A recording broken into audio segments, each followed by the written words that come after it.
freshly to drip, looking like money and smelling like success. We bring in that authentic, flavorful, late night energy straight to your screen.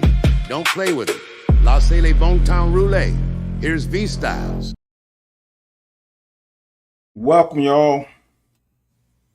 Welcome to the Tuesday edition of Late Night with Style. I'm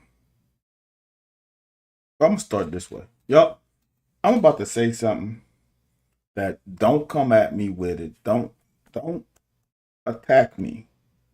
I apologize in advance. Today was my first day of having salmon in my life. I was suggested by my wife that I needed to grill some salmon. Not that I wasn't against it, but I am a catfish guy. If I'm gonna look, there's one thing about me, y'all. I'm very simple. And once I find a good thing, I don't need to try anything else. I don't. That's why I've been married for as long as I have been. Because I don't need to keep trying. Once I find it, I'm good with it. And so I'm catfish all day, every day. But when my wife said something, she asked me, "Can I grill?" I'm like, "Okay, let me try it." She said she liked it her first time having it, so I'm like, let's start simple. So y'all, I grilled some salmon this afternoon, and I have to admit, it was pretty damn good. It was pretty damn good. So now we have introduced a healthy option to our repertoire. And we have a pretty wide repertoire. For me, I'm like I said, I like to stick to the same old stuff, but my wife likes to experiment. So and here's me. If you know me, I'm gonna the first time was the simple time. Now I'm gonna start adding and experimenting with what I can do with the grilling process. Because I need a little bit more. I need a different flavor to it. I don't know what if anyone has cooked salmon. Does anyone know what compliments? Is it more? Could I go the sweet route with it? And that's the one thing I like about it. The catfish canvas is in my opinion, is pretty standard. Um, I'm a big blackened catfish guy. I don't fry it. Now I eat it fried from somewhere else, but I don't fry. I usually blacken it. I wonder what I can do with this with the salmon. If anybody have any suggestions, if you live, hit me up. If you watch this on replay, comment on whatever platform you are on because I really want to try some things and I'm gonna need some advice. And I don't like look, I'm gonna be honest with you. I don't like going the internet route. I'd rather try some that real people have tried. So then I know it tastes good because when you get recipes from online, man, at least for me, it's not close to what I want to eat. I always have to doctor it up more than I probably want to. Oh, helpful hints. He's gonna send me some. Okay, helpful. Appreciate you, brother. Um, that's awesome. I like that. So yeah, man, it was like I said, it was better than what I expected. I've always had the inkling to try, but I'm gonna just tell y'all something. When I go to a restaurant, I'm not trying something new. It's like I can tell you every restaurant, name a restaurant. I can tell you a restaurant that I frequent to. I can tell you exactly what I order. But I don't switch it up. Once And that's the bad thing about me sometimes is I miss out on potentially something else that's good. But once I find a good thing, why go there and try something else and then I feel like I wasted my money when I know what I like, and then I'm gonna try something else, and then that might. I'm not adventurous like that. I'm just not. So, um, when I go to a restaurant, man, and look, sometimes I'm not gonna lie. Sometimes it might take me 2, 3, 4 times to find the exact thing that I like, or sometimes the restaurants stop making it. Like I've gone to a couple restaurants that have stopped making my favorite dish, so then I gotta venture off to something else. But for the most part, my wife knows when we go to X restaurant what I'm gonna order. Cedar plank grilled salmon is the way to go. Keep the seasoning simple. Okay, squeeze some lemon on after grill. Cedar plank grilled salmon. So Eric, Coach Williams, help me out with this. I have a offset smoker. Um, and I actually did I did hickory today, and I thought it was all right. What does the cedar plank give to it, Coach, so I can understand? And the lemon on, like you squeeze the lemon on after you pull it off the grill, or during the last part of the grilling. And what does the lemon do to it? I know I'm asking a lot of questions, Coach, but I'm interested.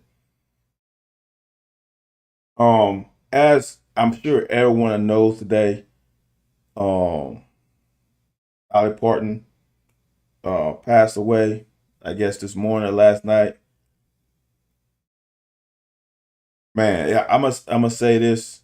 I don't know how long I'm gonna be on it, but Dolly Parton was someone that I'm just talking about my community, talking about the black community. I can't speak for the entirety of the community, but Dolly Parton was one of us, as we say. Like BBN says that some people are one of us. She was one of us to us. She transcended race, color, ethnicity, religious background, political background, etc. Um, I'll say this: she has, for me, her respect for our culture wasn't talked about enough. The things that she has done for some HBCUs is not talked about enough because she didn't want the credit. Um, there are some things that I know that she has done for Southern schools that are not talked about enough. I'm just point blank. That woman has allowed artists to sample her music without being, what's the word? But not being excessive about it. Coach Williams says cedar is a delicate wood that won't overpower the fish like hickory. Lemon after you grill it can even grill the lemon to caramelize it. Okay. I'm gonna say this, Coach. The hickory didn't overpower it today. Maybe because I smoke everything. Maybe it didn't bother me because I'm so used to it. Um, it still had the fish taste to it. So I'm gonna try that cedar plank. So I gotta buy a cedar plank and a cedar plank. So I put the salmon. So now I probably need to buy a big plank because look, y'all, this is my show. I'm gonna Google this now because I don't know how big a cedar plank can I get because I buy my salmon from Costco, so you know it's gonna be a big piece. Hmm.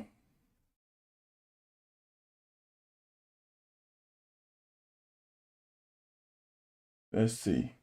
Cedar plank for grilling. So basically a sheet of paper, I need a little bigger than that. 15, and that might can work.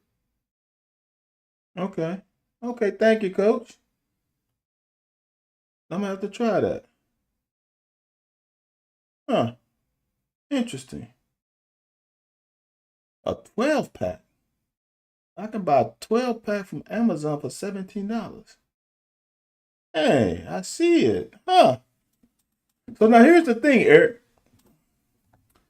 Now, as a griller, I like to get my grill marks on my food like I did today.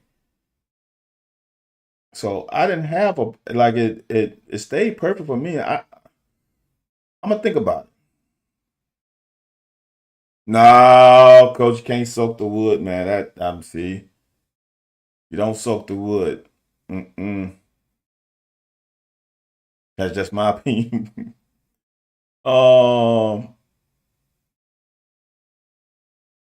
so um rest in power, man. What's up, Dad? Rest in power to Miss Dolly Parton. You can't just say one name. You know how some people just have the one name? You just can't say Miss Dolly or Miss Parton. You got to say both of her names. That's something that's different. You got to say both of her names. You got to say her whole name. It's not just singular. You got to when you address Miss Dolly Parton, you have to say all of it.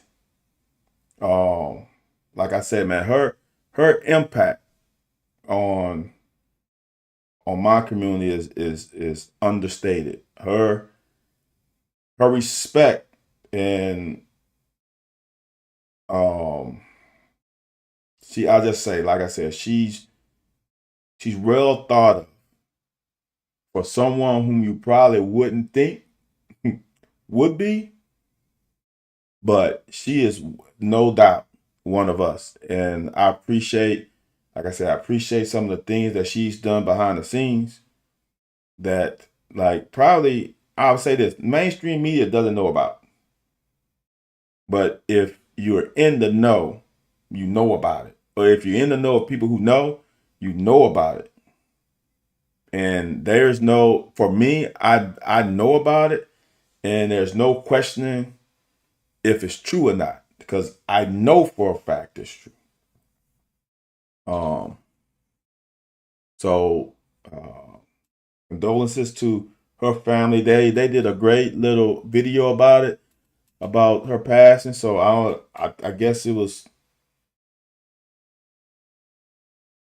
the days were numbered, and I guess they was ready for it, man. It's so um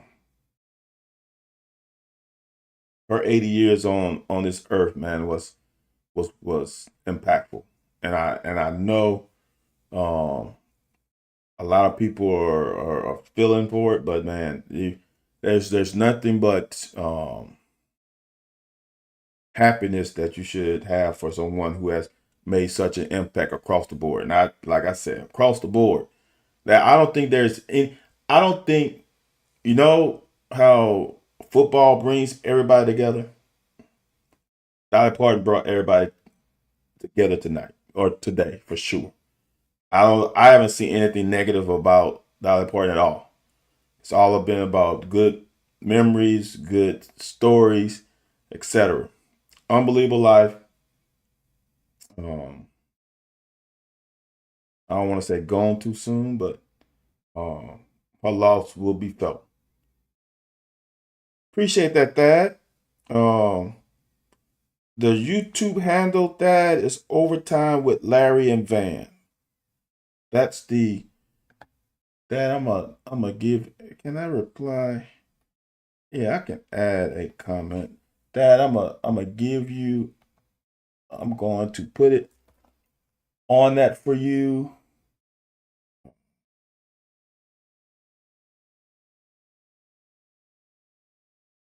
I'm gonna give you the link that just in case. Go and follow us, man. Obviously, we haven't started anything yet. Go in and subscribe to the channel. And how did this work? Why won't it just post it? Oh, there we go. That is on the live video post. I hope you can see it. But again, big ups to Miss Dolly Parton. Big Ten made a rule for pros returning. Never if contract is signed. Sankey echoed that before it's still buried alive due to no contract, not drafted, no Porter involved. I'm gonna talk about that in a minute, Steven, because that was one thing that's probably going to be the entirety of this show. Probably.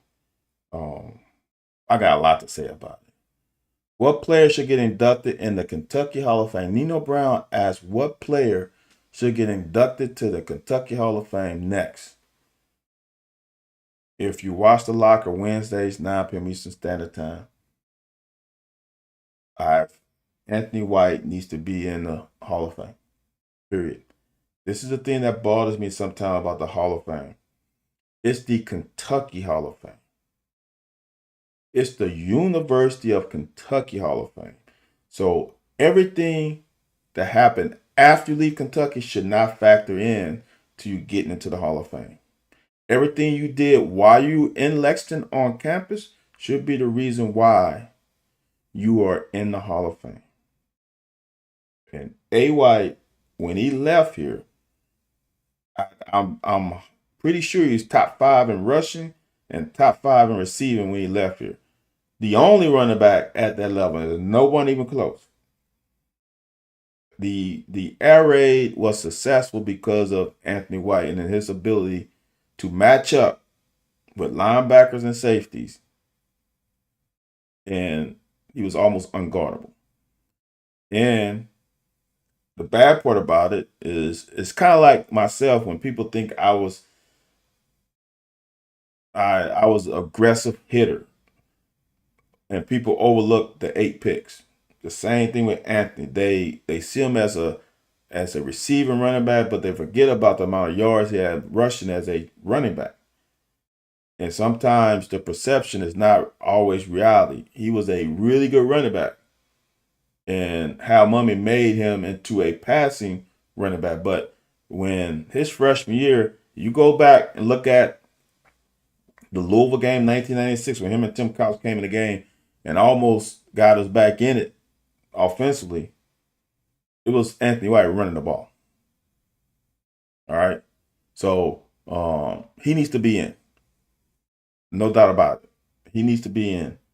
Trying to think of people that I played with. I'm gonna say this, and I don't know how it's gonna work, but if someone is a record holder, Chris Ward was a single season record holder when he left Kentucky. I think that is his grounds for getting in the Hall of Fame. Now, obviously, he's not there now. Josh Allen did it, and Derek Johnson, I think, passed it. So I think he's third in season sack. So there's some things, man, that I think if you don't progress to the next level and is successful, that you look down upon. But that doesn't matter. It is what you did on campus. It's a simple thing for me.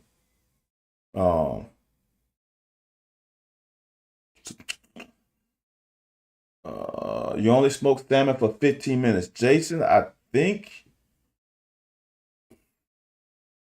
I was right. I think it might have been 20. But I'm a low and slow guy. So I think I was at 275 for the majority of the time. Might have been between 265 and 275. So I think it was about, I know I did 10 minutes because it's my first time grilling. I know I did 10 minutes. Then I flipped it. Then I know I did another 5, but I think I went a little longer because it wasn't, they say 145 internal temperature. It wasn't quite 145, so I might have went like 18 minutes. Big piece of fish, use several planks. I see that now when I saw Amazon with 12 planks. So I'm like, okay, I get it now. Bo's gonna walk y'all. Jay Griff 83. Where's Irish Stout? Man, Jay Griff, appreciate you, brother, for tuning in. Like I tell people all the time,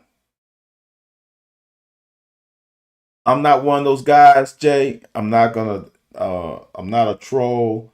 I try to treat everybody with respect. We will see. Y'all have the history, but we will see.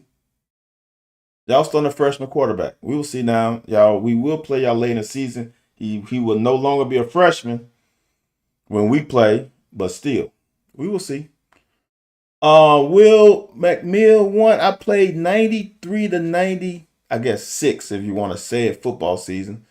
But I left in 97. Um so now let's get into the NCAA thing with I hear you, Jay. Ain't no problem. Ain't no problem. As Shannon Sharp would say. Your pops played 81, 86. So I just missed him, Will. I just missed him. That's awesome, man. Here's my thing. Peanut Butter comes on here saying that NCAA create a mess. NCAA always create a mess. But I don't think people understand that this is not a mess. I am when it came out, I'm on the side of NCAA. Here's what I want people to understand. I've been saying this since it came out. Um, let me pause because I haven't said this. If you are watching this show and you have watched it for more than a minute, because I know I get the analytics and the amount of time. If you have gone over a minute and you like what you are hearing, hit the follow button. Especially my TikTokers, I appreciate y'all. That's a new platform. I appreciate you. Go hit the follow button, y'all. If you're on here for more than a minute, hit the follow button. Just help your boy out. You don't have to. You don't have to listen to me every day because I'm on daily. And I said I was gonna go to the football season stuff, but I might do this for. I'm gonna see how long I can do it. I might do it for the whole year. Let's see. But I'm definitely doing it to the football season. But I'm right now. I'm feeling good. Um, the interaction is great as always. The stylistics have been pouring in as usual. I appreciate y'all. But I think I'm gonna go longer. But like I say, man, hit the follow button. It's painless for you. It's painless. So let me get on to this NCAA thing. It's not a mess for me. This is not a mess. This is the one.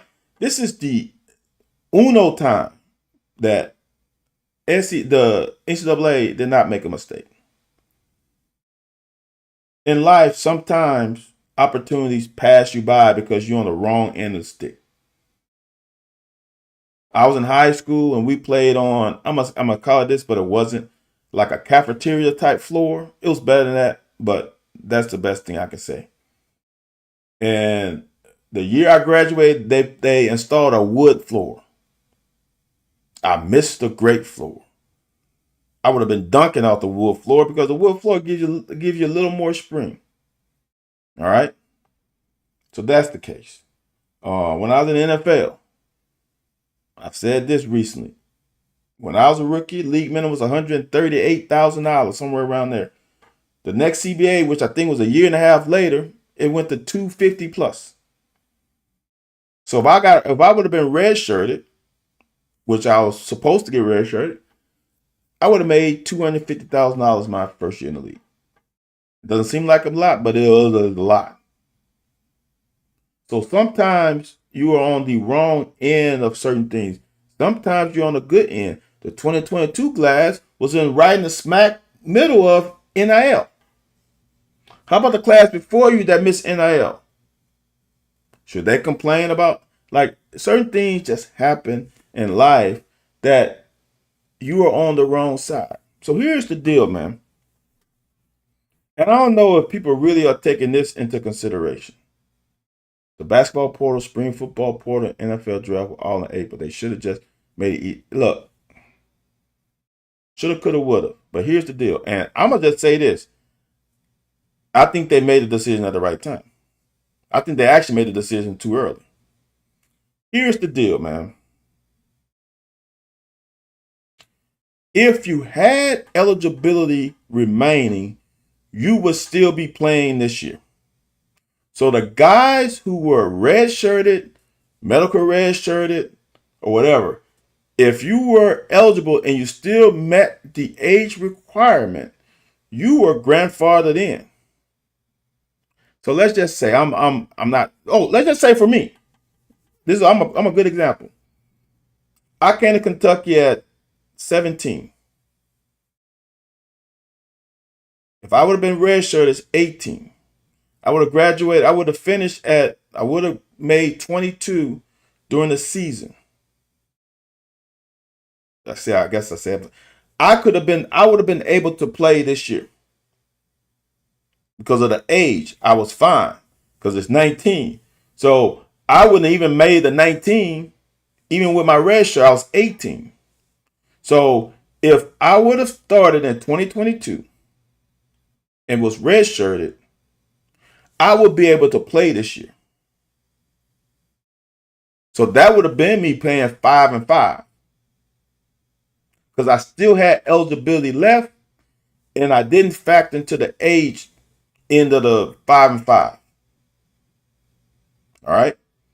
If I was redshirted, that's the key part because I still would have had a year left of eligibility.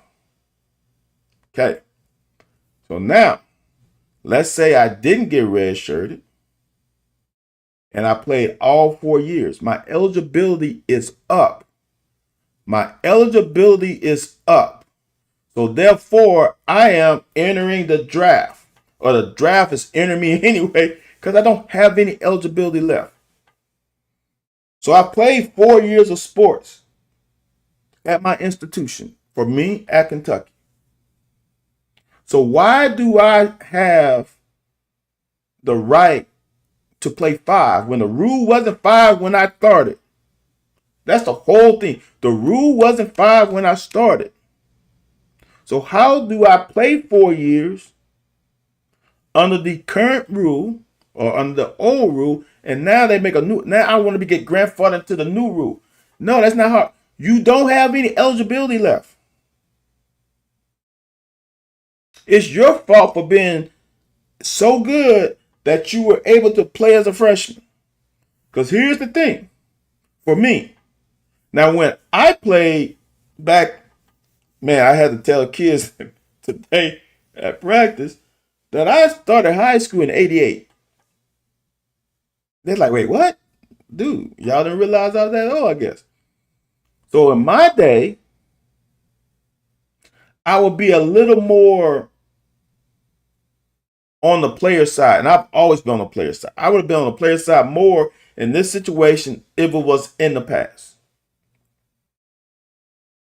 Because there was really no redshirt rule. If you played, you were done. You were on the roster. You only get 4 years. Now, once you get 3 or 4 games. So now a coach can really play you 5 years back in the old rule because they could have you play in spot duty in 4 games spread out over the season to see what they have in you as a player. So if you wasn't good enough to play, you would have been redshirted and you would now have the ability to play, I guess, in your 5th year under the new rule.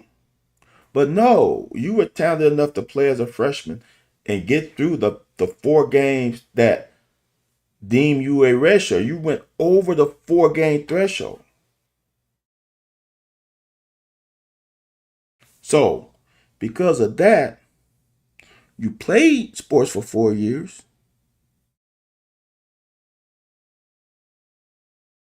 Your eligibility ran out when your season ended. So now you move on. Now, I will say this. If you are an athlete, let's say, that you went excuse me, you were a third-year player. You entered a draft. You wasn't drafted. You went as a free agent. I don't mind you coming back because you didn't use up all your eligibility. Now you made a bad mistake going in the draft, or let's say you get drafted in the sixth, seventh round. You made a mistake by going to draft, thinking you were going to get drafted higher, but you technically have eligibility left. Come on back. But if you use your 4 years up, you have no legs to stand on. In my opinion, you have no legs to stand on. Your eligibility was up at the May, whatever, the first week of May, whatever that of 2026, your eligibility was up. In the case, you're done.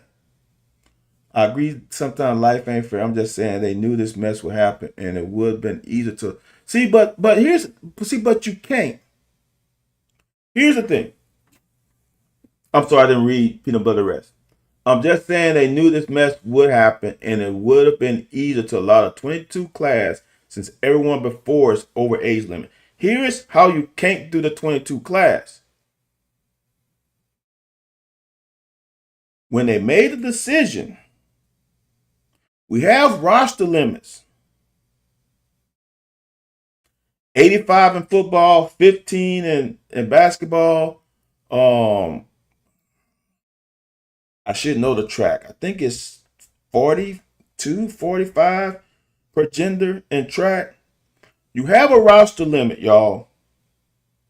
So in football, I'm gonna speak solely on football because I don't know basketball and when their signing dates are, and all, I don't know that. So I'm only talking about football. Football had 2 signing dates. They had December and had a February.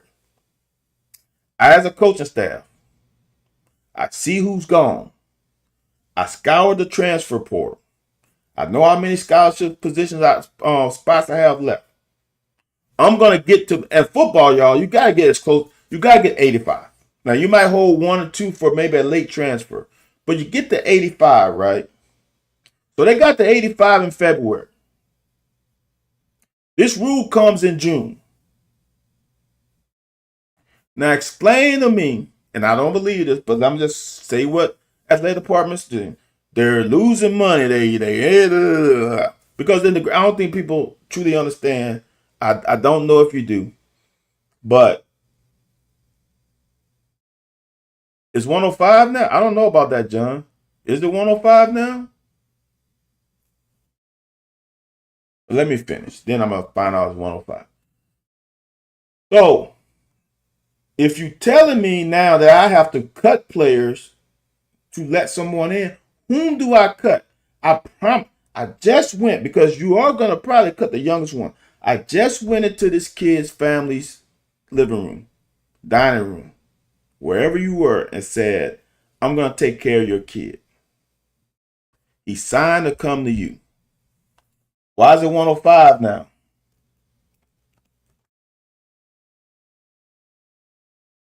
Now y'all got me. Now I gotta just stop what I was saying to find it.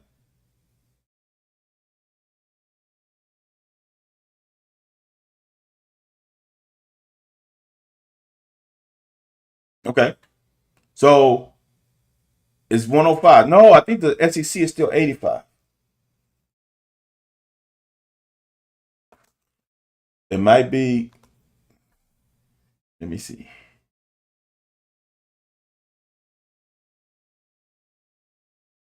Okay. I'm wrong. They did increase to 105. So it doesn't matter how many people.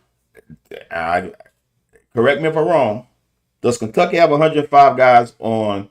Well, that's yeah. Does Kentucky have 105 players on scholarship right now? I don't know. Let me see if I can find that.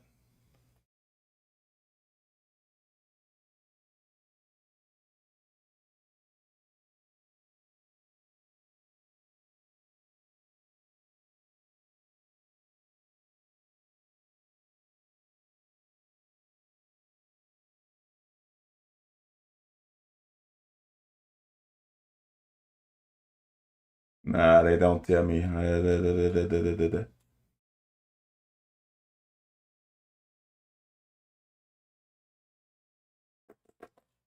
I don't know how many scholarship players Kentucky has. Y'all tell me. I don't know. If they have 105, no matter what the limit is limit, you have 105. You took control of that with the portal in high school, and now you're gonna add somebody in freaking August, 2 weeks before the freaking first game of the year. And you gotta have to release somebody. You're gonna have to cut somebody. To me, that's just not right. I can't sleep well with that if I'm letting a kid go, not because somebody did, not because his academics was poor, not because he wasn't available, not because he hasn't done everything in the season that he was promised. And after that season, I have the right to say, okay, man, this isn't a good fit. We got to bring in somebody else. But not before they even got a chance. Okay, John said they have 105. I think they do. They have more than 105 because so much grandfather in as walk-ons. Okay. See, so it's still at the end of the day, it didn't matter the number. If you're at your limit, you don't bring in, you just can't. This is not the NFL. Y'all, I have no problem. I was in the NFL, and I still forget this. I think it's every Tuesday was our off day. They brought in someone every Tuesday as a trial. I was one of those Tuesday guys. I went multiple Tuesday after I released from the Bears. I went, I think I went to 7 weeks of Tuesdays.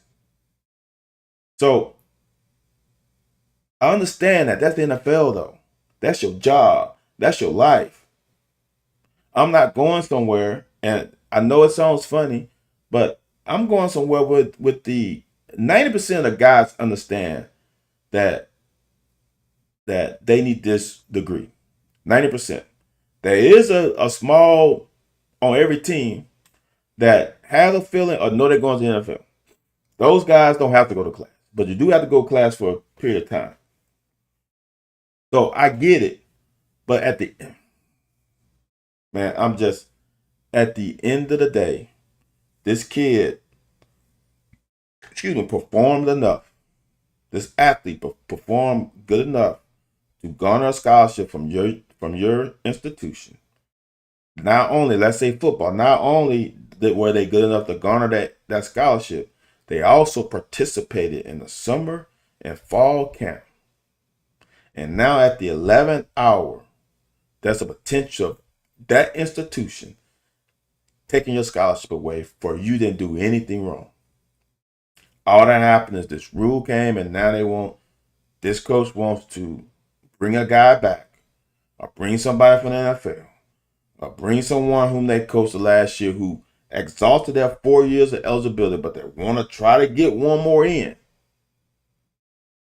That doesn't sit well with me. You cannot, in my opinion, do that. And not legally do it, but morally do that. Some kid is gonna have to go somewhere. And the thing about it is, where did that kid go now? Where is he gonna go? Or where is she gonna go? Where is this athlete gonna go? I'm gonna say it again, and I know it doesn't sound well when I say this. Wins and losses are good, but there's more to college than wins and losses. Like I said, I want people to understand. Mark Stoops in 2 years won more games than I won in 4. Those 2 10-win seasons is more than I won in 4. I won 15 in 4 years. But it's more than that. My experience at Kentucky is more than just the wins and losses. I want to go into the brotherhood and learning how to overcome adversity, learning how to live on your own, learning how to budget time. There's a whole bunch of things that are way more valuable than wins and losses in college. And I understand from fandom that you want to have the ability to brag about your institution beating up on somebody else's institution, having bragging rights over family members that maybe y'all are some of your family members are Kentucky fans, some of them are Louisville fans, some of them are Tennessee fans, some of them are Cincinnati. Like, I get it, y'all. I truly get it. But at the end of the day, it ain't about that. At the end of the day, from an athlete, it ain't about that. We always want to win. But at the end of the day, getting that diploma, I don't care. I know it's 2026.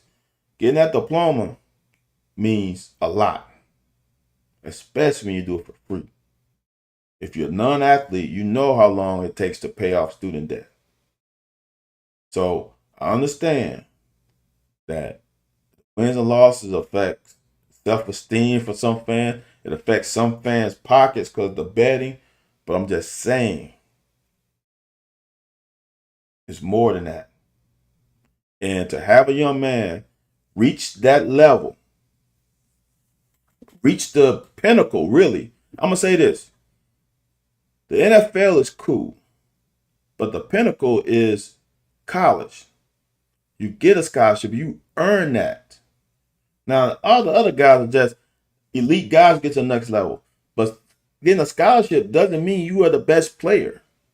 It means that you earned it for, it could be a multitude of reasons. Maybe you are high achieving academically. You can go to Ivy League and get some grants. Maybe you're on that level of you're a hard worker, you're dependable, you're available. Some colleges will for that.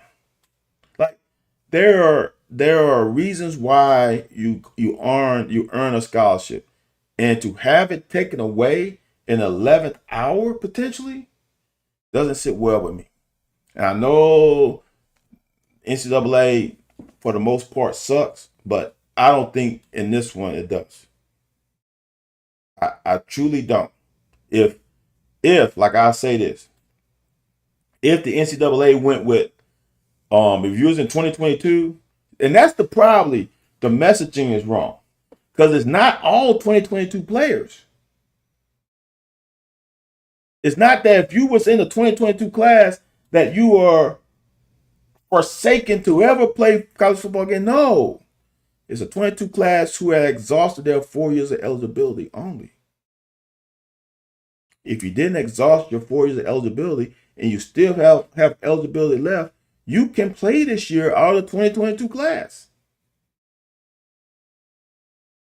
Kevin said, doesn't mean they can play 5 years. Yes, Kevin, and from this point on, you get 5 years to play 5. So there's no longer any red shirt. There's no medical red shirt. There's no, like I said earlier, how people try to extend the years. You get 5 to play 5. Carte blanche. There's no ifs, ands, or buts. I guess the difference is if you on the two things I can think of, you're a Mormon and you go on your what they call it, where you go to different countries. If you're a Mormon or you get pregnant. Those are the two that I know that can override the 5 and 5. Other than that, it's 5 and 5. All these guys who get injured 2 and 3 times and get 3 medical red shirts and they're on their 8th year, them days are over. COVID year is over. You have a chance. Look, like Tavani, I feel really bad for that kid because he just cannot catch a break. He cannot catch a break. Injury after injury after injury. That hurts. Stephen Military, you're right. Stephen Military is another one. I think Military is one. But man, I'm just telling you, how long are you gonna ride this out? Like, dude, if you are 26 playing against, like I said, when I got to campus, I was 17. Didn't make 18 until November. So now you're gonna tell me there is a 27-year-old going against a 17-year-old. That ain't right. That's not what college sports was about. It's just not. And I don't think it's right. And I've said this before they even came. I didn't even know that's going to 5-5. Because for me, I'm gonna just say this for the hardest one is for track people more than some other sports. Because what happened in track, y'all, is they will go and get this, I guess basketball too, but they will go get this 25, 26-year-old from somewhere in Europe, and he'll come to the US and he's a freshman.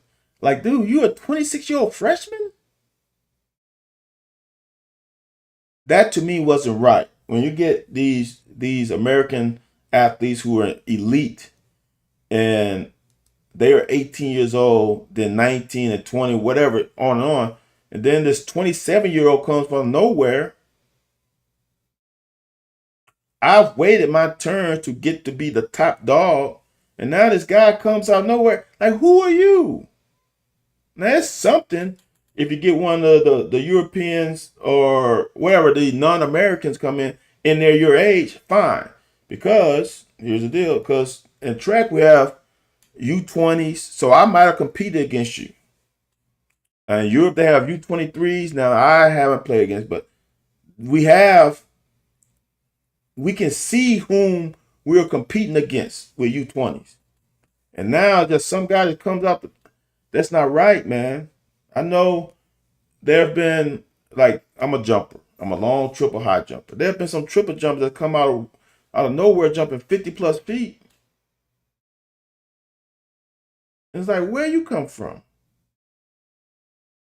When I'm the next guy, and that's not good. I don't like it. So a guy like Trent Noah could claim he's on a religious mission, train with basketball gurus overseas, and come back, play. Peanut butter, I don't think it's just any religious mission. I'm not sure if it states exactly. I know I'm not gonna say that because I don't know exactly what it said. I don't know if it's only for Mormons, but yes, peanut butter, you're right. If its mission is deemed on a religious platform, yes, he could. That is valid. Now I don't know if there's a timestamp limit. I don't know if you can go 20 years. I'm not sure. But yes, peanut butter, that's basically it. Yes, Mark Bradford. Yes, I played with Mo Williams. Mo Williams and I came in the same class. 19 the incomparable class of 1993. That was look, y'all. John Slarmer was in that class. Mo was in that class. I was in that class. Kurt Soupy was in that class. Billy Jack was in that class. Lilton Ward was in that class. Keel Sanford was in that class. That class, y'all, was pretty damn good. I don't know if I said John Slarman. Trying to think of receivers. Did I say Keel Sanford? We had some ballers in that class, man. As Thad Corbin was in that class, Thad is one of the only people on Instagram that ever follows this live show. And that's the thing, man. Teammates matter. And like I said, I won 15 games in 4 years while I was at Kentucky. But the relationships that is created in that locker room crosses all, dude. I don't think it crosses all social issues. And even to this day, even though I have some, we might not agree on certain things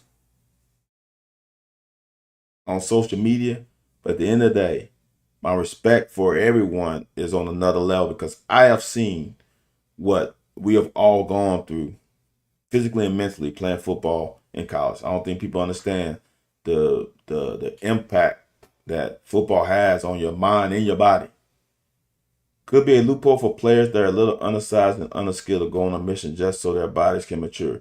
Peanut butter, You know damn well this current group of kids don't have the patience and the wherewithal to go on a mission, a religious mission, just so they can play college sports for an additional year. That ain't happening, peanut butter. The guys who are good enough ain't going for that. It ain't happening. Them little guys, like you said, a little undersized, underskilled. If you underskilled, you ain't got a shot. What you do is you go to a prep school, you get a year, you can still come in at 19 now. The clock starts at 19, so it's not like you have to wait. You don't have to do the mission. Most kids ain't going on a mission, peanut butter. Let's just be real. Even if this is excuse me, it can be used to advantage. Guys are not going on a mission. You're right, peanut butter. Touche. You're right. Peanut butter said basketball is technically a religion in Kentucky. Fair enough. Fair enough. So I just don't. I am for the players. I'm for the players making money, and I'm not getting a dime. And I played. I think I deserve something, but it ain't my time. It ain't my fight. Um, I think no think the players should be paid when they added conference championship games, and then they add a damn playoffs. So the championship team is playing an NFL schedule. So for damn right, they should get paid the amount of money that the national media is playing for the ability to broadcast is in the billions. Yes, players should get a piece of that pie because they are the ones that are the reason why it's there. Players are driving the performance and driving the ability for the NCAA to get these contracts from ESPN, CBS, etc. The players are doing that. So they need a piece of the pie for sure. I would never say that players shouldn't get paid, even though I didn't get paid. Bill Curry is not the reason we was off. See, that's another thing. Bill Curry was a great coach. Bill Curry actually recruited better than what people. This is what I want people to understand. Bill Curry is the reason why Hal Mummy was successful. All those players on that team was Bill Curry players. Think about that for a second. Craig Yeast was a Bill Curry recruit. Anthony White was a Bill Curry recruit. John Slarman was a Bill Curry recruit. Tim Couch was a Bill Curry recruit. Who else you want to talk about? Marlon McCree was a Bill Curry recruit. Jeff Snedeker was a Bill Curry recruit. It goes on and on. Them years, them first 2 years of success for Hal Mummy were with Bill Curry players. Now you want to go into why Coach Curry was too loyal to his coaches. And he made a bad decision bringing in the offensive coordinator from Colorado to Kentucky. Made a bad decision with offensive coordinators. That's the defensive staff was stellar. That defensive staff was stellar. My position coach became defensive coordinator. Became defensive coordinator at Tulane, the undefeated team. Coach Thompson coached at Mississippi State. He just retired. Coach Calvin, I think Coach Calvin died. Rest in peace, Coach Calvin. Coach Archer went to the Pittsburgh Steelers. Like, that defense was stellar. Them coaches on that defense. Now them offensive guys. But McAdoo is the NFL coach. That option thing came from Usilac peanut butter. Look, I want y'all to understand this. Think about this for a second. And I don't know if Tim Couch was paid any money. I want you to think about this for a second.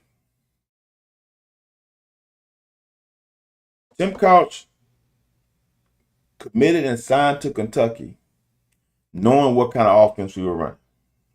Think about that for a second. Tim Couch came to Kentucky with knowing what offense we ran. The offense didn't change. We went from an I-bone to Usilax sprint option concept. And he still came to Kentucky. Why do you think he came to Kentucky? Because he wanted to play for Kentucky and Coach Curry.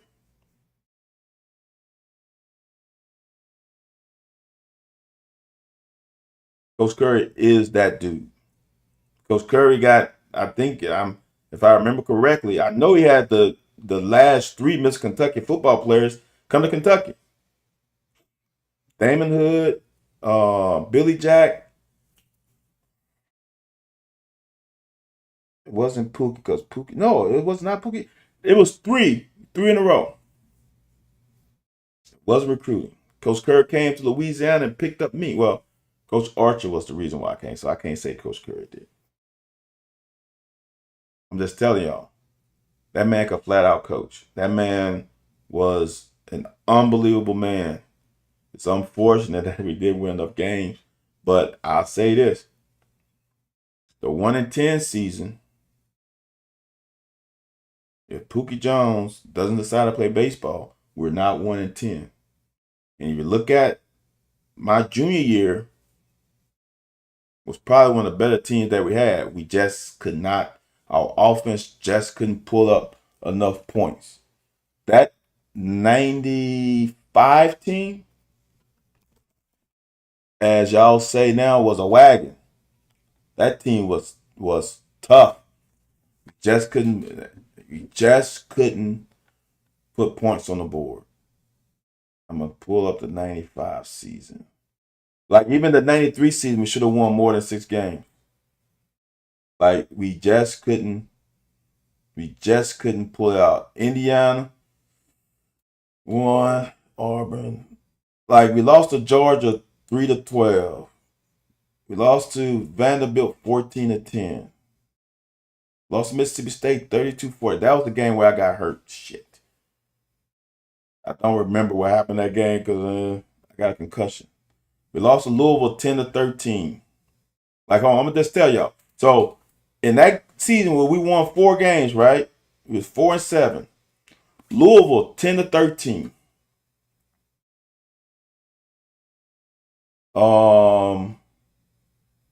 Georgia 3-12 at Georgia.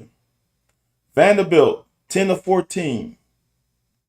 And that Tennessee game, man, bothers me because that's a game I couldn't play in. We lost 31-34.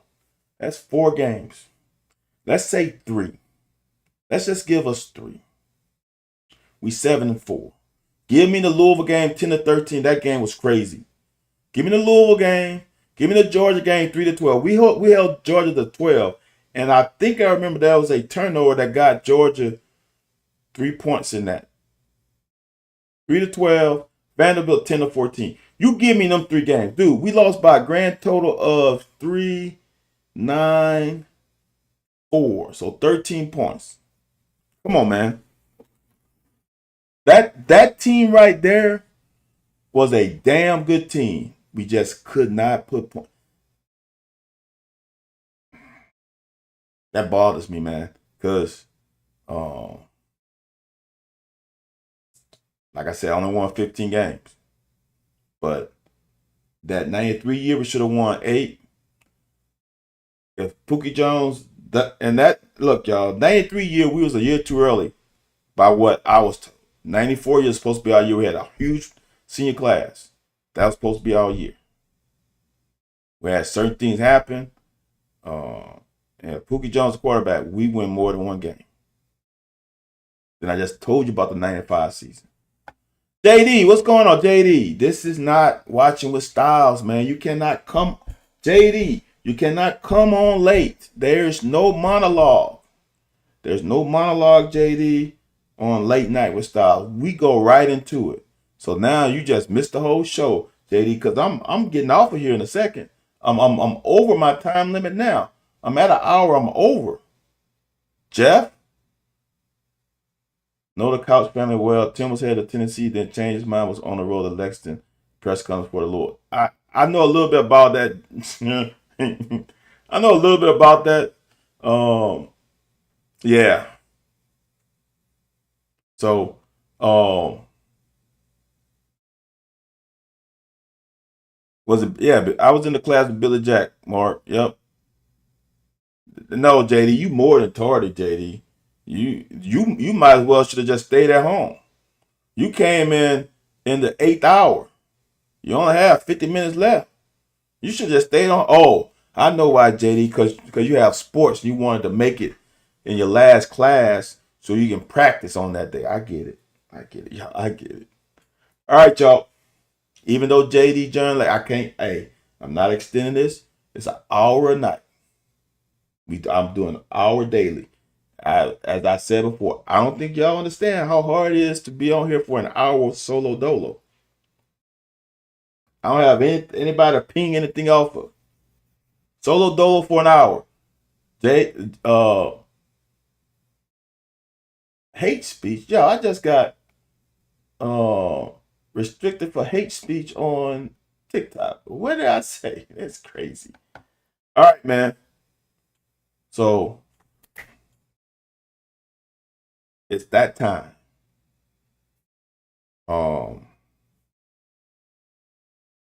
If you follow me on one platform, I'm about to go on the outro. It shows all the social media platforms I'm on. Go follow one of the others. Just for me. Like I said, if you have listened to more than 5 minutes,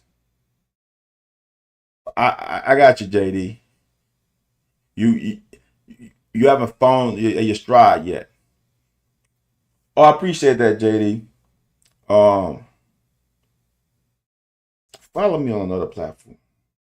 I'm about to hit you up with all of the social media platforms that I'm on.